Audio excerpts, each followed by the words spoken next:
Dear friends, कैसे हैं आप सब? उम्मीद करती हूँ कि आप लोग बहुत अच्छे होंगे। सबसे पहले मैं अपने हर बढ़ते हुए सब्सक्राइबर को थैंक्स कहती हूँ, जिनकी वजह से मुझे आगे बढ़ने का मोटिवेशन मिलता है।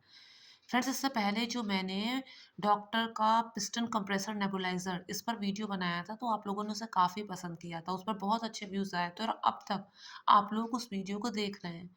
तो इसीलिए मैं एक और वीडियो उसी से रिलेटेड आपके लिए लेकर आई हूँ। वो है डॉक्टर हेल्थ का 3 इन 1 स्टीम इन्हेलर। क्या फ़र्क है दोनों में और कैसे इसे यूज़ करना है, इस बारे में हम बात करेंगे। तब तक अगर अब आप लोगों ने मेरे चैनल को अब तक सब्सक्राइब नहीं किया है, तो प्लीज़ मेरे चैनल को सब्सक्राइब कर दीजिए और वीडियो को लाइक और शेयर भी ज़रूर कीजिए। फ्रेंड्स, चाहे तो पिस्टन कंप्रेशर नेबुलाइज़र की बात करूँ और चाहे तो मैं स्टीम इन्हेलर की बात करूँ, ये दोनों चीज़ें हैं सेकेंडरी। सर्दी-ज़ुकाम होने पे जो सबसे पहली और सबसे प्राइमरी चीज़ है, वो ये है बच्चे को डॉक्टर को दिखाना। छोटा बच्चा अपनी तकलीफ़ बोलकर बता नहीं सकता।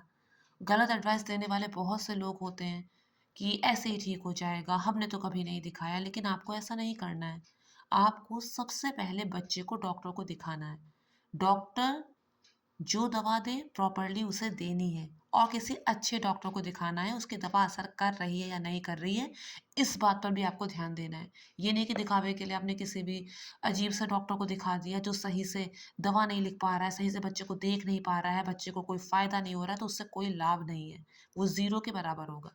तो सबसे पहले आपका काम है किसी अच्छे डॉक्टर को बच्चे को दिखाना, ताकि उसका सर्दी-ज़ुकाम जो भी है वो लंबे समय तक टिका ना रहे। आप जानते हैं कि छोटे बच्चे की इम्यूनिटी कितनी कमज़ोर होती है और सर्दी-ज़ुकाम आगे बढ़ के क्या रूप ले लेता है उसके बारे में मैं अपने मुँह से कुछ कहना नहीं चाहती। तो पहला काम यही है कि बच्चे को आप डॉक्टर को दिखाएँ अगर उसे सर्दी-ज़ुकाम होता है तो।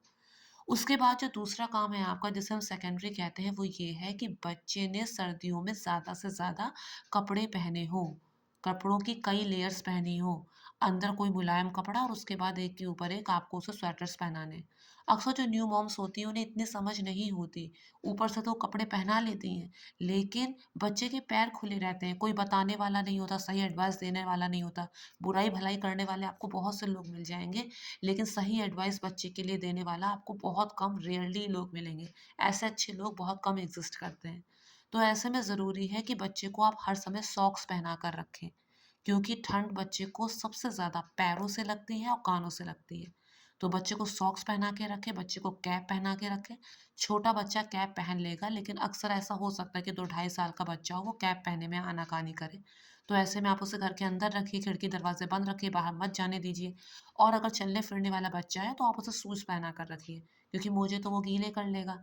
फिर आपको फिर से मोजा चेंज करना पड़ेगा। तो इसलिए अगर आप शूज़ पहनाकर उसे रखेंगी, तो उससे ये होगा कि बार-बार आपको सॉक्स नहीं बदलना पड़ेगा और बच्चा भी सर्दी से बचा रहेगा। इसके अलावा जो बात आपको करनी है, जैसा कि मैंने आपको बताया था कि जो पिस्टन कंप्रेशन का नेबुलाइज़र था, वो तो आपको डॉक्टर की एडवाइस पर ही देना है, जब डॉक्टर आपसे कहे।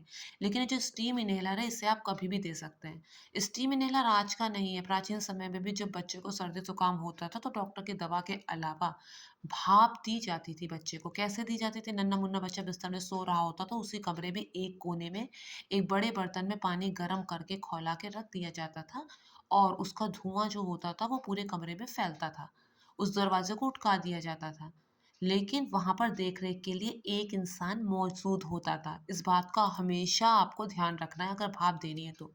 इसे यूज़ करने का भी पहला नियम यही है कि जब तक आप इसे यूज़ कर रही हैं, आप 10 मिनट की भाप दे रही हैं, 15 मिनट की भाप दे रही हैं, आप वहाँ पर मौजूद हो। क्योंकि हो सकता है आप बिस्तर में भाप लगा के चली जाएँ, बच्चा उठ जाए या करवट ले, तो वो खौलता पानी बिस्तर में गिर पड़ेगा और उसके परिणाम बताने की मुझे ज़रूरत नहीं है।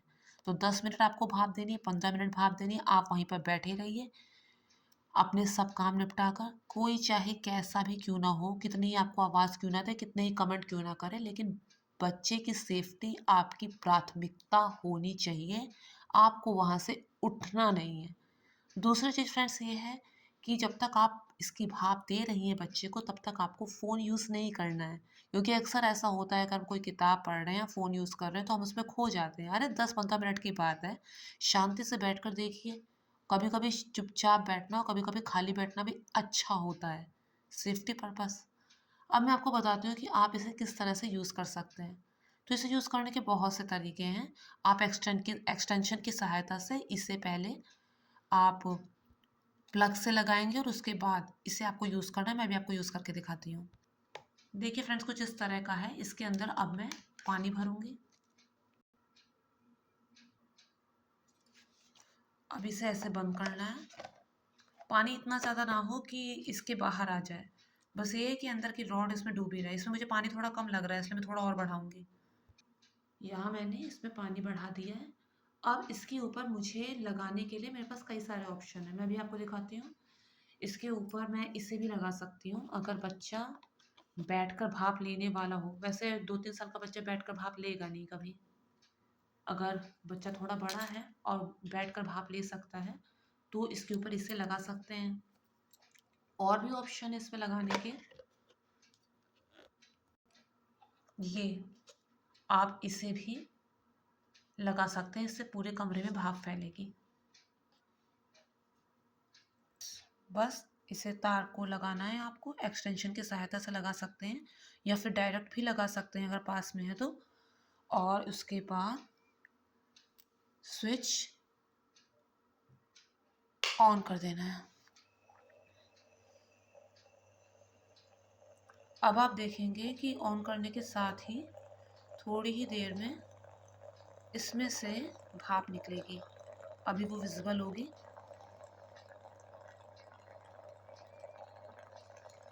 ये आप देख रहे हैं। और जब इसे आप ऑन कर देंगे तो उसके बाद आप उस कमरे का दरवाज़ा उटका देंगे। आप वहीं पर बैठ जाइए और दरवाजे को उटका दीजिए ताकि वो कमरा पूरा अंदर गर्म हो जाए। ये काम आपको तब करना है जब बच्चा सो रहा हो, और जब तक इसे यूज़ करना है तब तक आपका वहाँ मौजूद होना बहुत ज़रूरी है। इसे आप अपनी ब्यूटी को भी इन्हेंस कर सकते हैं। कैसे?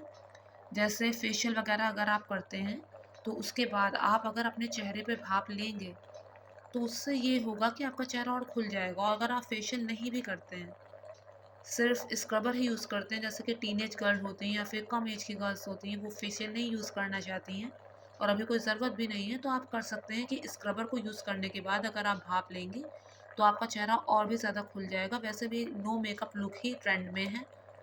चेहरा आपका साफ सुथरा हो, किसी तरह के कील मुहासे ना हो, किसी तरह के निशान ना हो, बस आपका चेहरा साफ सुथरा धुला हुआ हो और नेचुरली ग्लो करे।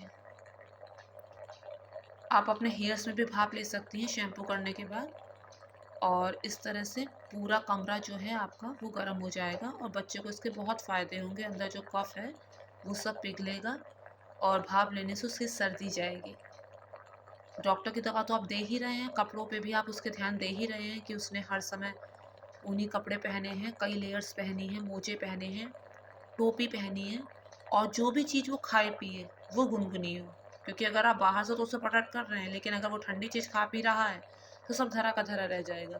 तो गुनगुनी हो, ना ज़्यादा गर्म ना ज़्यादा ठंडी। अपने हाथ पे उल्टा करके चेक कर लीजिए। अपने मैं तो हाथ पे चेक करने के बाद अपने चेहरे पे डाल के देख लेती थी कि कहीं ज़्यादा गरम ना हो। अगर मेरा चेहरा उसे बर्दाश्त कर रहा है तो छोटा बच्चा भी उसे टॉलरेट कर लेगा। बहुत ध्यान से बच्चे को देने की ज़रूरत है, बोल के बता नहीं सकता। फिर यही सब छोटी-छोटी गलतियाँ जो होती हैं आगे चल के बहुत भारी होती हैं, जिसका खामियाज़ा बच्चे को तो भुगतना ही पड़ता है। और आप भी कहाँ उससे बचे रहेंगे। और बच्चा अगर तकलीफ़ में हो तो आप भी चैन से रह नहीं सकते हैं। तो मैं उम्मीद करती हूँ कि आप लोगों को मेरा वीडियो पसंद आया होगा। अगर पसंद आया हो तो मेक श्योर मेरे चैनल को सब्सक्राइब, वीडियो को लाइक और शेयर ज़रूर कीजिए। एक्सटेंशन आप इसमें यूज़ कर सकते हैं ताकि जितना दूर आपको इसे करना है कर सकते हैं। बच्चे से थोड़ी दूर ही रखिएगा, कहीं ऐसा ना हो कि आप पास में रख दें और गलती से पलट जाए, फिर उसके बाद कोई ऑप्शन नहीं है। बच्चे से थोड़ा दूर ही रखिए। Thank you friends, thank you so much.